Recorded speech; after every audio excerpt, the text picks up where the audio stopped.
Right. Good evening, everybody, and welcome to another session of Intellect. Good evening, everyone, and welcome to another session of Intellectus Campus.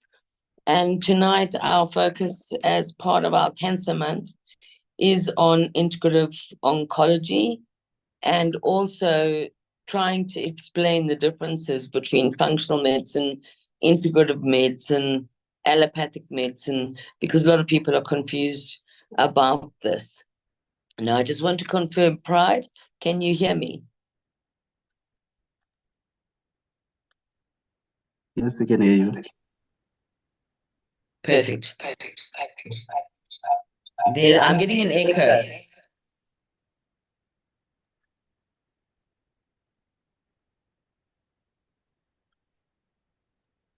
Okay, can you hear me? Yes, okay, we can hear you, but there is an echo from your background.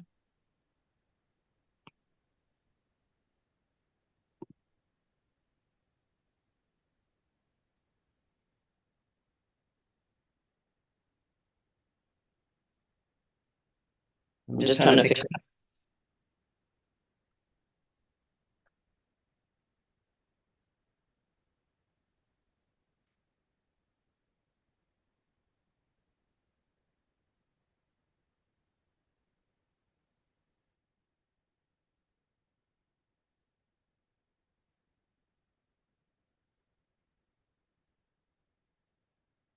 Is that better? It's now better. Perfect. Okay, I can actually do some of my own tech management. So welcome everybody to another session of Intersectors Campus. We are going to cover integrative oncology tonight and really start at the very basics with the history of medicine and what is integrative medicine and what is functional medicine, and even go back to what is allopathic medicine. So the title of tonight's talk, based on the fact that we're dealing with cancer at the moment, is what is the difference between functional and integrative medicine in cancer treatment, and particularly in cancer prevention. Everybody is aware that cancer is on the increase across the world. The World Health Organization says by 2030, 1 in 5 people will have cancer. And what are we doing in Africa to prevent this? And what can we do to treat this problem? Because the perception around cancer, as we heard from Dr. Edeling, is one of fear, and fear suppresses your immune system, and your immune system is what you require to actually fight the cancer. So as an introduction, I'd like to go through, first of all, what is allopathic medicine? Many of us as allopathic doctors are not entirely sure of why we would call ourselves allopathic doctors. And what is functional medicine? And is functional medicine different to allopathic medicine? Or does it also fit under the umbrella of it? What is integrative medicine? What is cancer? And what is integrative oncology? Now, integrative oncology is becoming very, very mainstream in Asia and in Australia. And there are many integrative oncology clinics starting up. There is one that is sorry to interrupt, Doc. Sorry to interrupt. Your screen sharing has stopped. Okay. Sorry, I had the tech team here earlier, and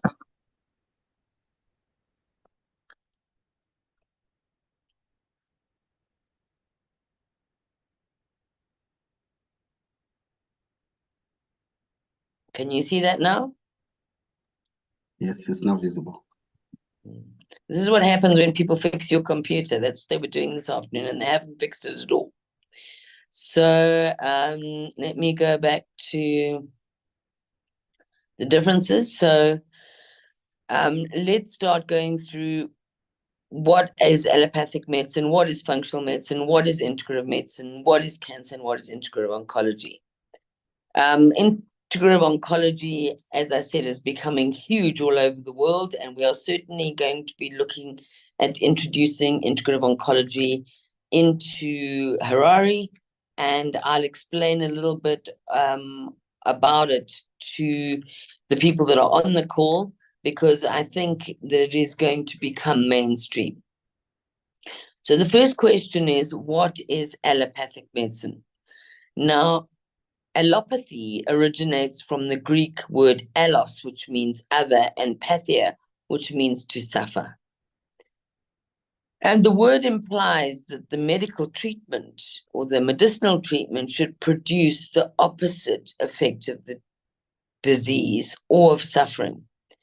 Now, one of the things that many of us have become aware of, because patients will present to us saying they don't want chemotherapy or they don't want radiotherapy. And we have to be very, very careful. As Dr. Klatzo said last week, that the treatment is not worse than the disease. The other thing that is a danger is many of these treatments and the investigations that lead up to them are extremely expensive. And a lot of patients cannot afford the investigations. They cannot afford the treatment, and therefore they go untreated. And some of that is because allopathic doctors are not trained in natural remedies that can hold the cancer off. And I'll go through a Zimbabwean patient who demonstrated this a little bit later in the presentation. So allopathic medicine has become another term for conventional modern Western medicine.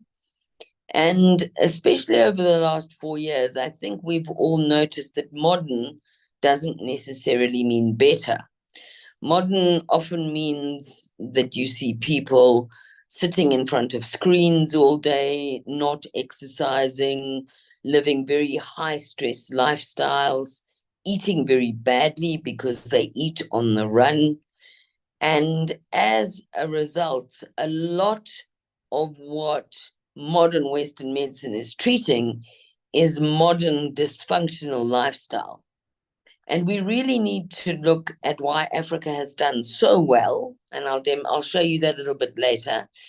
And part of it is because we can actually see the difference in rural communities, which are often 30 kilometers from high functioning Western cities. We will see very little chronic disease, very little diabetes, very little cancer, because they've traditional diet and a traditional lifestyle, whereas 30 kilometers away, we're seeing the incidence of cancer rocketing. So getting back to allopathic medicine is an evidence-based system where doctors and other healthcare professionals treat symptoms using what are called conventional medications. Now, conventional medications are usually approved by authorities like the FDA, like MCAS, like SAPRA. And I think the important thing to realize is that many of these, the FDA is basically funded by the pharmaceutical industry. So as allopathic doctors, we have to be very careful not to close our minds to other forms of healing. So conventional or allopathic medicine treatment includes pharmacological drugs, surgery, and radiation therapies. And basically what an allopathic doctor can do is prescribe medications that require a prescription. And in the US, it would be an FDA-approved medication.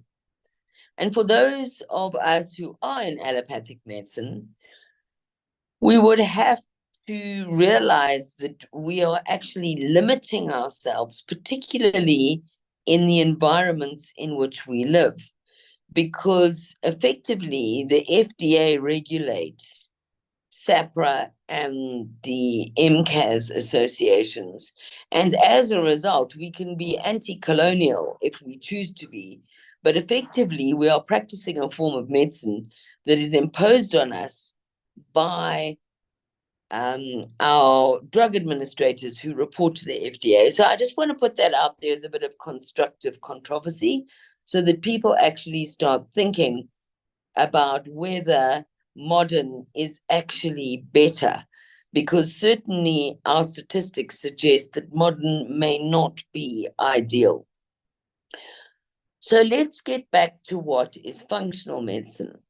And I think this is very important because one of the things that allopathic medicine does is it ridicules other forms of medicine because it says that they are not evidence-based. Now, if evidence-based means statistics in clinical trials, then some of the non-allopathic or what would be called complementary or alternative medicines may be considered non-scientific, but that's not true at all. Functional medicine actually falls under allopathic medicine. You can train at the Golding Institute in South Africa, and you can do a master's in functional medicine, and you can do a master's in functional medicine through the University of Dresden, based out of Namibia. We are hoping to be offering a master's in functional medicine through Intellectus Campus over the next few years. But we will build up to it with diplomas first. So the important thing about functional medicine is it seeks to identify and treat the underlying cause of a condition. So when you're in allopathic medicine, you may say to a patient they have cancer, or they have arthritis, or they have diabetes, but you don't look at why they actually have it.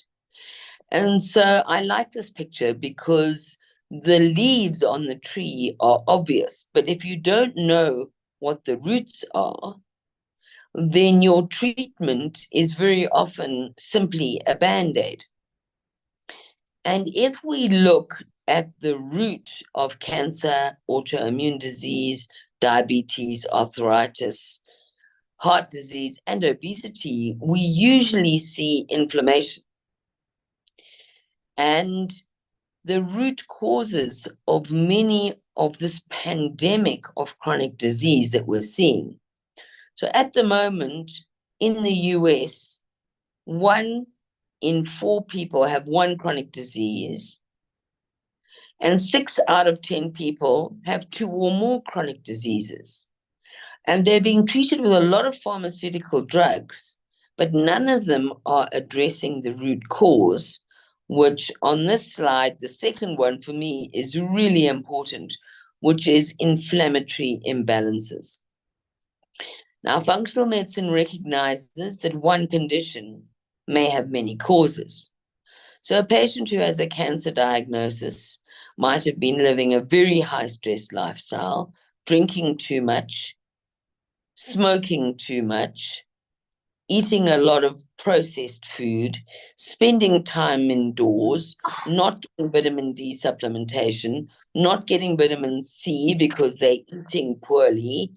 And as a result, the cancer comes from the fact that they're living in a high stress, high inflammatory environment. They're getting a lot of toxins. They're microwaving fast food in plastic. They have been sitting all day, so they haven't been moving. They can have a lot of them have back pain. They get digestive imbalances because they get an inflammatory bowel type situation, which often means their microbiome is out. And we know that the microbiome is really, really important in promoting immunity. And according to our talk last week, basically the immune system is absolutely critical in containing cancer. So the one condition, cancer, has many causes. Inflammation being one of the main ones, and loss of immunity being another.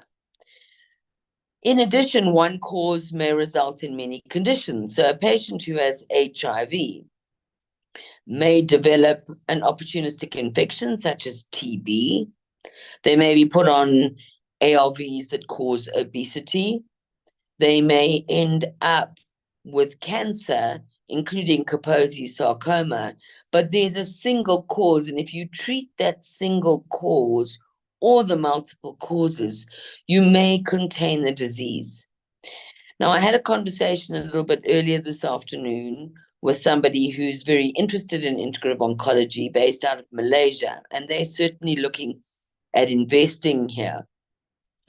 And what he says is allopathic doctors are very, very good at treating disease, but they're not very good at promoting wellness because they've never been trained in it. And in terms of a paradigm shift in our thinking, because I think that the patients are going to drive integrative oncology, and I'll explain to you why shortly.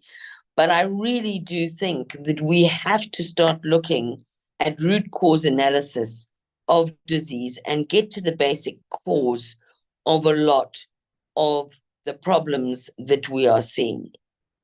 So functional medicine is a root cause analysis approach, a biological approach to treatment and healing of people. Then you would say, what is integrative medicine? And it is different to functional medicine. Integrative medicine uses a combination of therapies and lifestyle changes to treat and heal the whole person. So what would we say about it? It's inclusive. It includes allopathic medicine and Western modern medicine. It includes osteopathy and chiropractic medicine. And those people are very often highly trained, although they are sometimes referred to as uneducated by the allopathic world. They are not. They've often had 7 years of exactly the same medical school training that allopathic doctors have, but they haven't been trained in pharmacology. They've been trained in acupuncture, acupressure, and other ways of healing. The other thing about integrative medicine is it's sustainable. You know, the current allopathic model in Zimbabwe, probably about 500,000 people out of 16 million have full access to allopathic care. And it's not a sustainable situation because as there are more and more allopathic doctors and less patients able to afford those doctors, over-servicing starts to occur, and then allopathic medicine loses the trust of the public. The other thing is that allopathic medicine has become very guideline-orientated, whereas integrative medicine is very much patient-centered and personalized. The best outcome from your patient, for your patient, will be, first of all, the experience of the treating team. Secondly, the best available evidence. And thirdly, patient choice. And we really must go back to looking at patient choice, particularly when it comes to diseases like cancer. One of the things that's certainly happening in Harare, speaking to the Cancer Association, is that some oncologists will say, if you go any other route, we won't see you, which drives the other routes underground. And then the oncologist doesn't know that the patient is having other treatments. So we need to look at patients, ask them what they want, what approach would they like. Some patients will want extreme surgery and whatever it takes, and they're prepared to endure chemo. Other patients, particularly the older ones, I have an 88-year-old patient at the moment who has chosen to have surgery but not to proceed with chemo and radiotherapy because he's at the end of a very fulfilled life and he wants to spend the rest of his days. He would rather live for less time but live a higher quality life. So patient-centered is the most important part, I think, of integrative medicine. The other thing is it is largely safe. It is affordable, particularly with many of the herbal remedies, and we're increasingly, with the research, realizing that many of the herbal remedies work very well. And it is very often regenerative. So the interesting thing about the human body is that it heals if you leave it alone. When you put in a set of sutures, you don't heal the patient. You just bring the sides of the wound together and the patient heals themselves, provided they've got the right metabolic, nutritional, and the right disinfected environment in which to heal. So if we allow the body to heal, it very often will. And allopathic medicine can go too far in giving toxins that prevent healing. So let's look at conventional medicine, which we're all familiar with. Complementary health and alternative medicine is a huge area. The Natural Therapies Council in Zimbabwe, which we have paired with, will be educating people and certifying people increasingly in natural medicine so that we can ensure that people have biomedical science backgrounds who go into complementary therapies. And there's no question that all of us have seen some of these things work and help patients. So integrative medicine is the boundary, the common boundary between complementary and conventional medicine. And if we develop a collaborative and inclusive model, I think this will be best for the patients. We also need to realize that patients need to take responsibility for their own health. So self-care is very important, and that involves lifestyle medicine. And we all know that we tell patients to eat better, to exercise, and to improve their lifestyles. And that is known as lifestyle medicine. But integrative health combines educating the patients in self-care, the complementary and adjuvant medical fields, and conventional medicine. And I believe that it leads to the best outcome for patients. So it's very much outcome-based. It's patient-centric. It's also experience-based. It prioritizes safety. It uses the best available evidence, and there's a remarkable amount of evidence out there. There's recently been a talk at Zimmer House on CBD and the receptors that it attaches to, and I learned an enormous amount in that presentation, basically showing that cannabis is possibly the most researched plant on the planet. The amount of research is quite incredible, and it definitely causes apoptosis, and it definitely in cancer cells, and it definitely is anti-inflammatory, and it halves the dose of chemotherapy needed. And until we start looking at the complementary approaches and including it into our patient care, I think we are doing our patients a disservice. So one of the discussions we've been having with the Cancer Association is that patients have unmet symptoms. We have very few oncologists and a lot of cancer patients that can't afford them.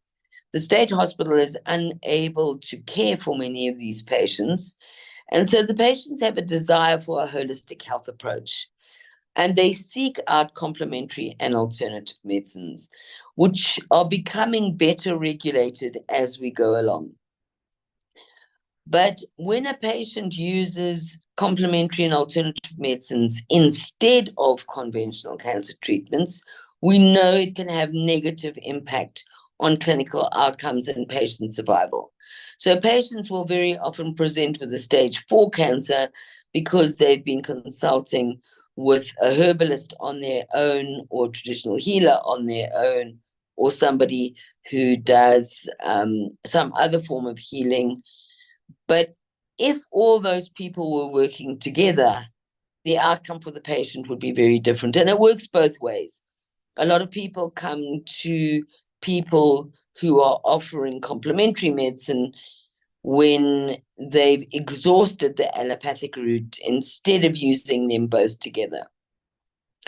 So integrative oncology, as we've said, is patient-centered, evidence-based, informed field of comprehensive cancer care.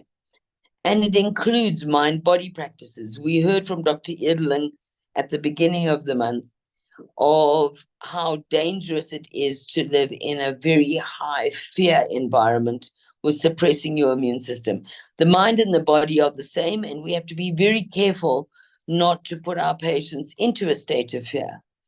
As an allopathic doctor, I know if I have to give a cancer diagnosis, my heart sinks. And yet I know that in many cases it's a treatable disease. So we pass on the sense of doom to the practice, to the patient, and then the patient will very often give up. And that is really not to be aiming for as healers. There are many natural products that are becoming increasingly well known to work, CBD being one of them. And on that same talk, we had a very interesting talk on moringa and the number of nutrients that are in it. Lifestyle modifications are well known to reduce cancer, particularly stopping smoking, reducing alcohol, and reducing processed carbohydrates, fried in seed oil in the diet. So these modalities should be offered alongside conventional cancer treatments. So if we look at where we live in Africa, the informed and caring healthcare professional will recognize that a person's culture and their ethnic heritage play an enormous role in any kind of healthcare. And we must take into account that 95% of our population will use herbal remedies. In the Chinese system, you have to pass Chinese traditional medicine to pass allopathic medicine because you need to know what the drug-drug interactions are. And most Chinese and Ayurvedic doctors will select for a particular patient a combination of the herbal remedy and the allopathic care. I think partly because of the history of Africa, we have had huge colonial influence, and organizations like the FDA and WHO have created this ethos that the only way is the allopathic way. And allopathic medicine must certainly be included in integrative medicine. If I have a car crash and I end up in ICU, I want to be seeing a good orthopedic and neurosurgeon.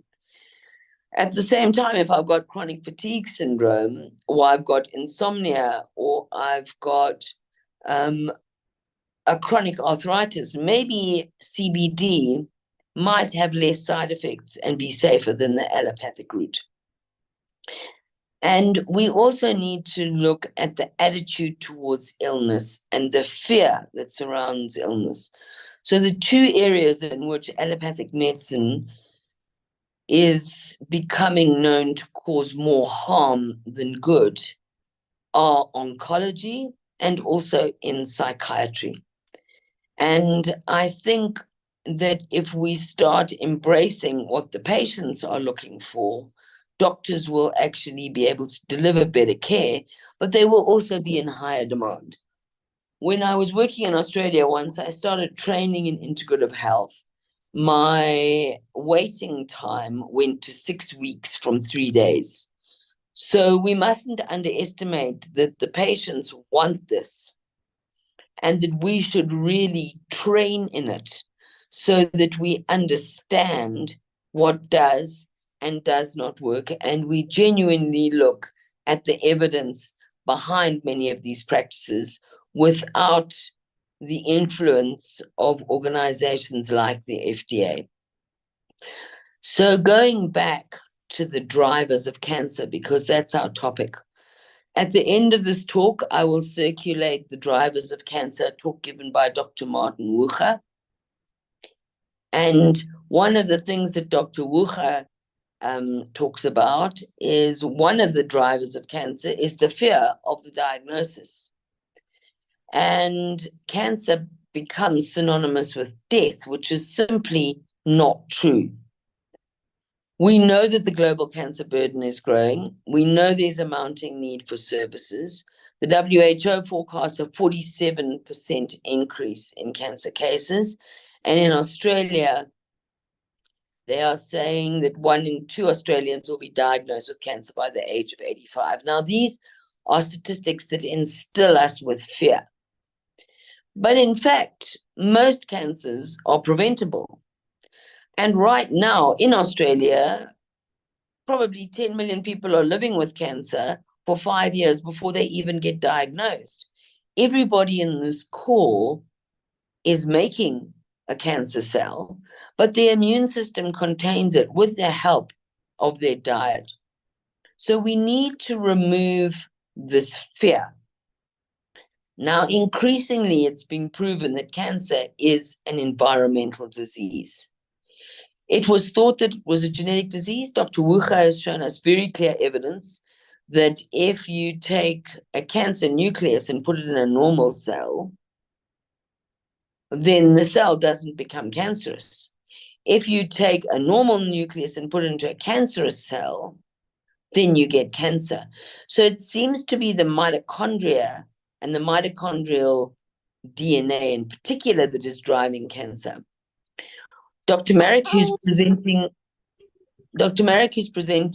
in Malaysia at the moment, proposes an alternative theory, and he questions whether the origins of cancer are rooted in cellular metabolic dysfunction.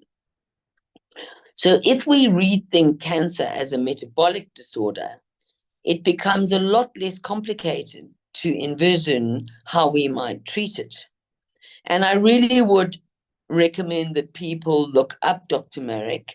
He's written a very comprehensive position paper on the multiple ways you could treat cancer as a metabolic disorder. So if you were to treat cancer not dissimilarly to how you would treat type 2 diabetes, you would be focusing on taking processed carbohydrates out of the diet, having an anti-inflammatory diet, which I will go through a little bit later, and you would be focusing on things like metformin. How do you get the inflammation down? And this metabolic theory of cancer is not new. It's been banded around for centuries. And in 1928, Otto Warburg demonstrated all cancer cells display metabolic dysfunction, and they are heavily dependent on glucose as their primary fuel source. So if we look at glucose being the primary fuel source, if we were to eat a high protein, high fat diet, which might be in a cancer patient 10 eggs a day to give them the nutrients they need, then we would be able to starve the cancer. And I've certainly seen presentations where tumors in the brain dramatically shrink on a ketogenic diet. So one of the messages to take away, if people don't take away anything else from this talk, it is really give your patients dietary advice to avoid processed carbohydrates. Professor Ian Brighthope gives a very good presentation where he did agriculture before he did medicine.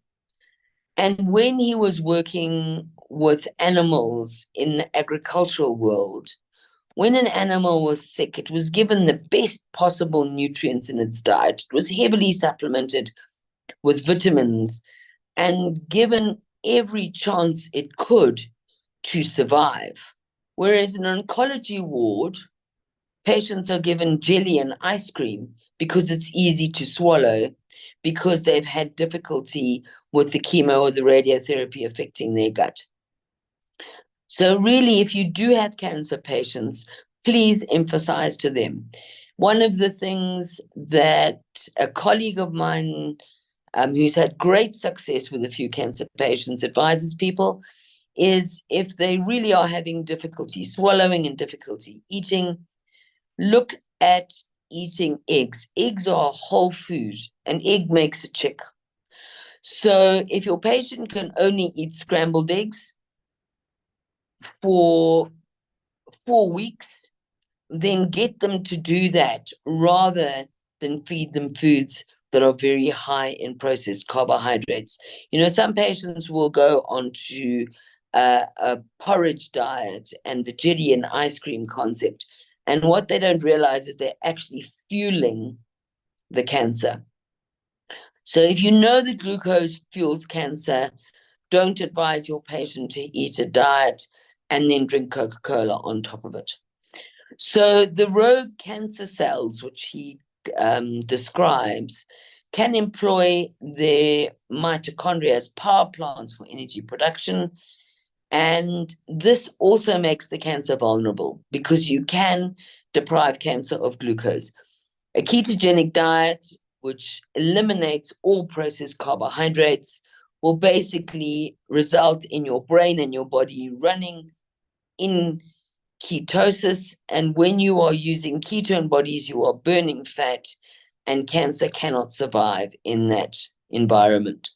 Dr. Martin Wucher, who will be speaking at the Victoria Falls conference, will go through this in a lot of detail.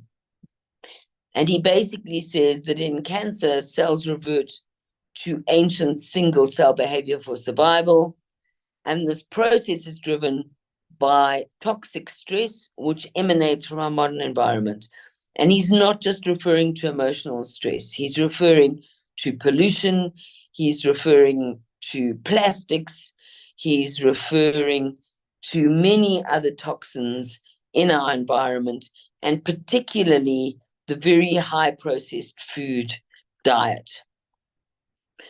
So according to Dr. Wucher, who sees a lot of cancer patients, and a lot of his patients do extremely well, the only thing that will control cancer are healthy mitochondria and your immune system. And the other thing that I've been managing a couple of cancer patients for a couple of years now. And instead of having this mentality that you have to fight to eradicate cancer, you actually can live with it in harmony and stop it from metastasizing. So going back to basics, Dr. Malik, who's in Canada, speaks about patients doing very well by removing glucose from the diet, and certain nutraceuticals reduce the risk of cancer. Certainly, there's a lot of evidence that intravenous vitamin C dramatically reduces the amount of chemo that's needed, and repurposed drugs, including ivermectin and fenbendazole, and I can circulate those links afterwards, are starting to prove effective in many cancer patients. These are medications. If you can't get fenbendazole, which we can't in Zimbabwe, mebendazole is another option. And those drugs, for many patients who can't afford chemo, can certainly prolong their quantity and quality of life because they have very low side effects. So this is a Zimbabwean patient. He's a 57-year-old pilot working as a training captain. And because of a problem found in 1999, when he was being scanned for kidney stones, they found that he had portal vein thrombosis, which he had as a neonate, and that he had abnormal vasculature in the liver. And as a result, he had a liver ultrasound every 2 years and liver functions every 6 to 12 months. And they remain normal because he totally altered his lifestyle all the way through to 2021, when he was one of the first people, as many pilots were, to get an mRNA injection. A liver ultrasound in 2022 detected a 17-centimeter tumor in the liver, in the right lobe, with new onset of cirrhosis of the liver on the scan. A biopsy showed hepatocellular carcinoma, and he was referred to a liver clinic run by transplant surgeons, which was in Abu Dhabi. Now, because of delays in being referred, he went onto a Zoom call with an integrative hepatologist for 2 hours, and I was lucky enough to go onto that call. And the hepatologist said to him, I don't care if it's 17 centimeters, it hasn't metastasized. It is not the cancer that kills you, it is the metastasis that kills you. And when the tumor starts to invade and develops its own blood supply, that's when you're in trouble. You're not in trouble. And for me, I was quite shocked to hear what he had to say, because in my mind, a 17-centimeter hepatocellular carcinoma is a death sentence. But he said to the patient, cancer does not kill you, the metastasis does. You need to contain this tumor. You have a manageable condition. The biopsy shows it's low grade. There's no need to panic. And he put him on a very strict ketogenic diet with no processed food whatsoever. And he gave him a number of immune boosting supplements, including vitamin D. He told him to get an hour of sunlight a day. And he told him to take selenium. Tocotrienol is a form of vitamin E. He was put onto a milligram per kilogram per day of ivermectin. He was put on, he accessed fenbendazole from India. He took vitamin C at a dose of 500 milligrams every couple of hours. Thank you.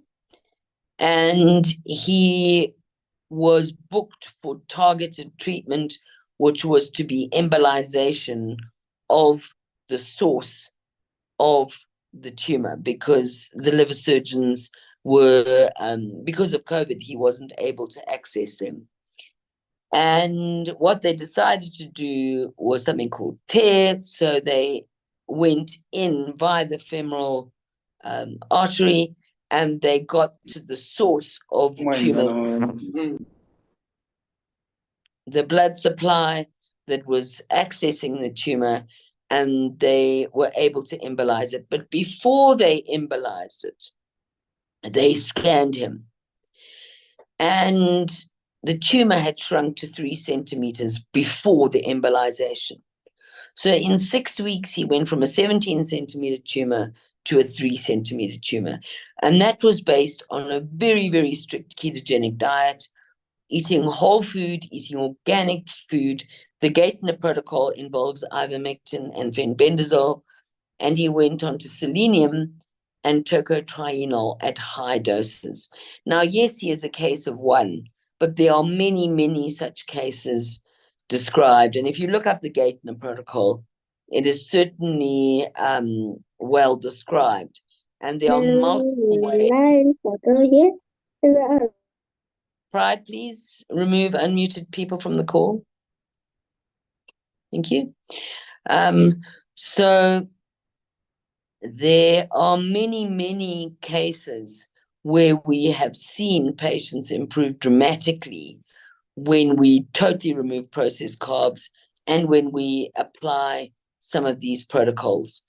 And these should be offered as alternatives or options to patients, particularly those that can't afford chemo or that don't want it. So another thing we need to look at is, what has Africa got right? So Africa is quite low, and Zimbabwe in particular, if we look at our region, we would be considered low on what is called the Human Development Index.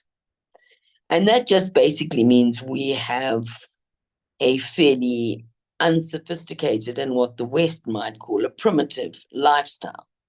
But when we look at the risk of cancer, we see that in countries which have a very high Human Development Index, if we just look at breast cancer, 1 in 12 women will be diagnosed with breast cancer. In countries with a low Health Development Index, 1 in 27 women are diagnosed with breast cancer. And much of that is to do with the fact that that women are exposed to less hormones, less toxins, they eat much better, they breastfeed, and what is considered a superior modern world is actually giving people cancer. And you can find this, the link is there. The global cancer burden is growing, but much of it is to do with overdevelopment. So it's not always a good idea to do what the Western countries are doing. The Global Wellness Institute is a not-for-profit institute in the US, and they envisage a world free of preventable disease. And it is designed to be a powerful collaborative force to educate people, healthcare professionals, as well as patients, about prevention and inspire them to take control of their health. If we know that glucose fuels cancer, we shouldn't be worried about early detection. We should be worried about watching our diets 10 years before we get cancer. And just from an economic viewpoint, prevention is no longer optional for global health. It's actually critical, because if the current trajectory carries on, it is not going to be economically possible to treat many patients who have cancer. So doctors need to see cancer as treatable. They need to embrace holistic care. They need to look at the biological processes that are behind cancer.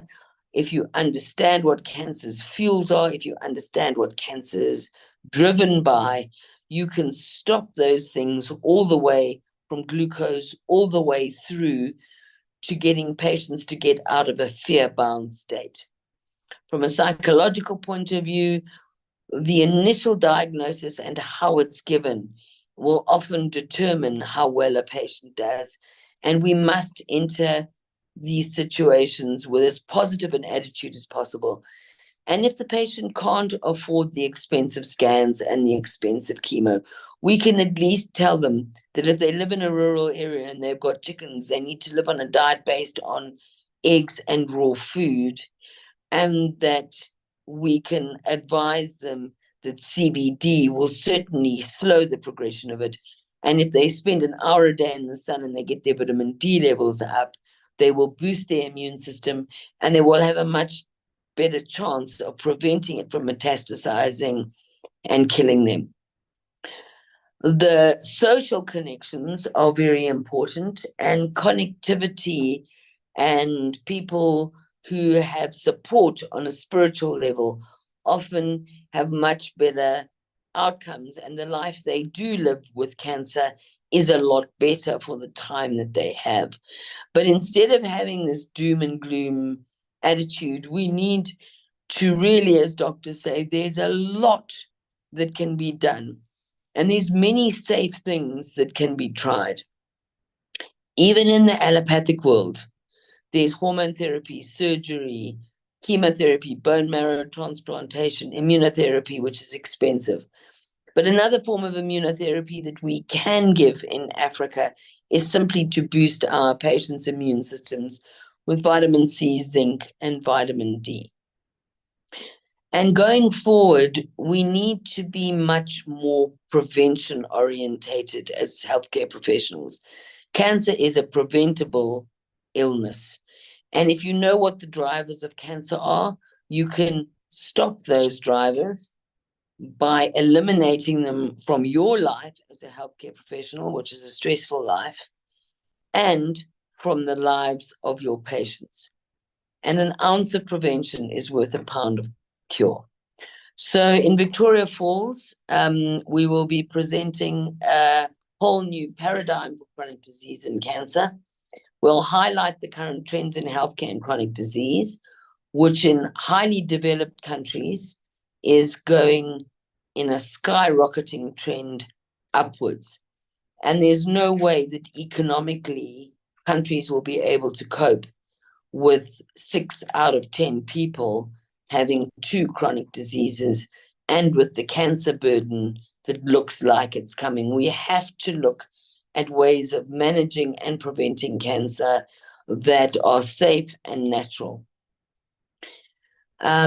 We want to start researching some of the solutions that we see working.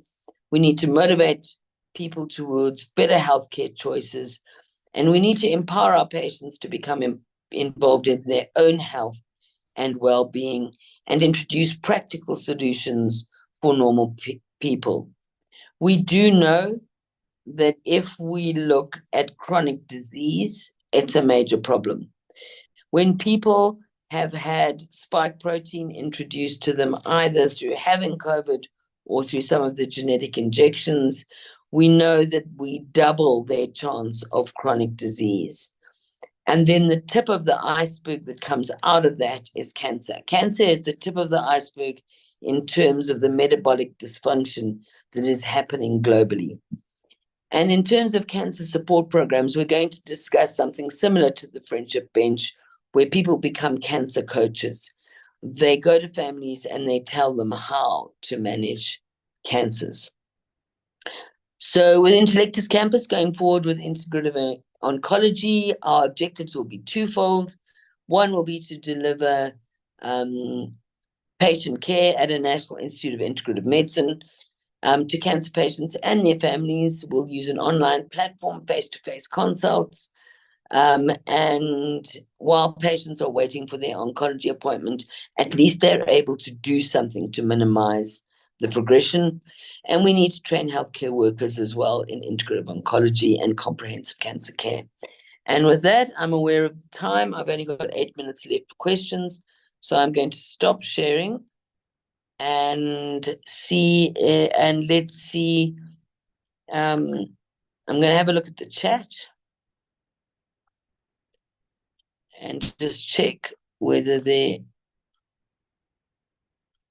are any questions. So, Rita, can you share details of training institutions for integrative medicine? If you're based in South Africa, the Golding Institute is doing a very good program in integrative medicine. We will be starting to run programs as Intellectus Campus in integrative medicine. We've already signed agreements with the Natural Therapies Council and the Traditional Healers Council, and we'll be looking at research-based training. If you want to do a more international training, the Australian College of Nutritional and Environmental Medicine runs a fellowship, and over the next year or two, we're hoping to get an exchange program. So Australian doctors will come here for training for experience in integrative and herbal and traditional medicine and natural medicine. And then our doctors will go there. I think if I share a different screen, the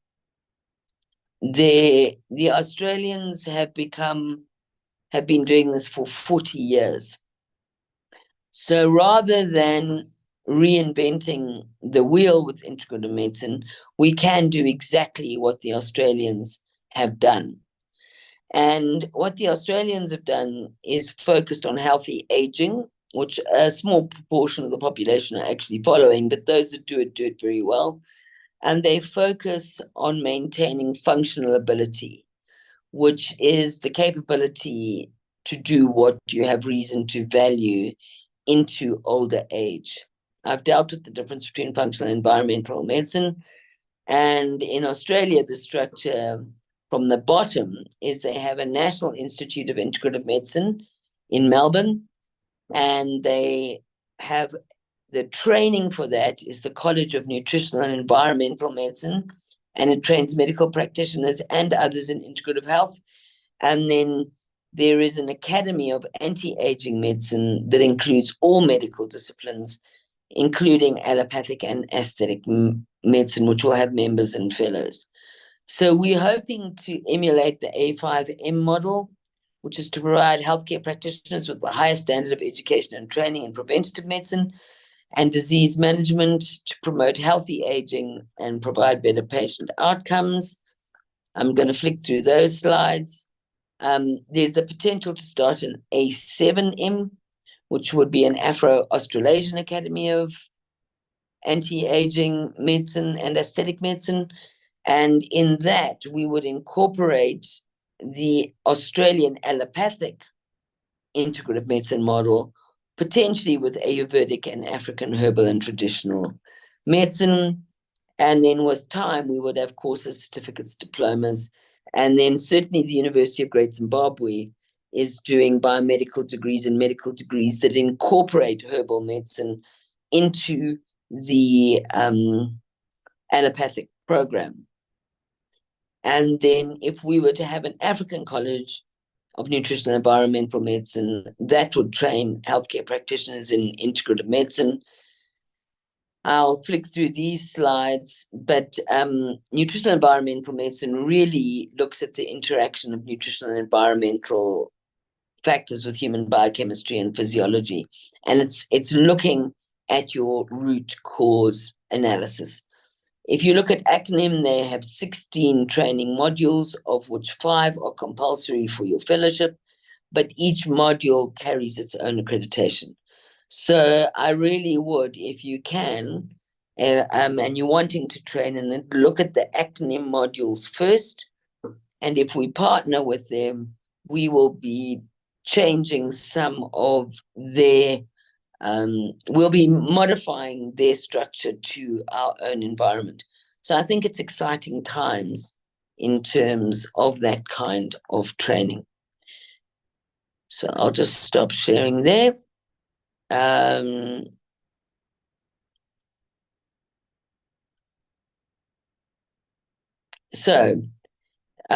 anyone help with information on an institute offering CBD related studies in Zimbabwe?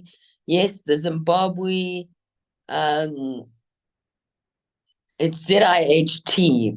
I think it's the Zimbabwe International, no, the Zimbabwean Industrial Hemp Trust, run by Dr. Zoe, is very much involved in CBD. The studies are fairly limited in Zimbabwe because of the legislation. It's quite important to understand that cannabis was criminalized by the alcohol and tobacco industry. So the ability to do studies is becoming a lot easier, but the Zimbabwe International Health Trust, the Zimbabwe Industrial Hemp Trust are able to start getting studies done. We are hoping to get more of this up and running, but the amount of bureaucracy is quite significant. So if you just put into your search engine ZIHT, you should be able to contact the ZIHT and find out if there are any studies running at the moment.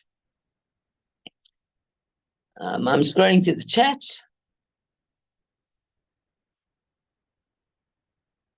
And I think that's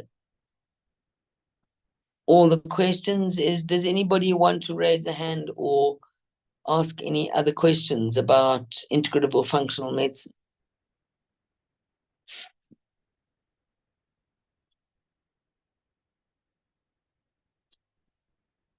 No. Right. It is now 7:30, and as I've said before, I'm aware that there are people staying in the building to run this call. So I think, Pride, can we stop the recording?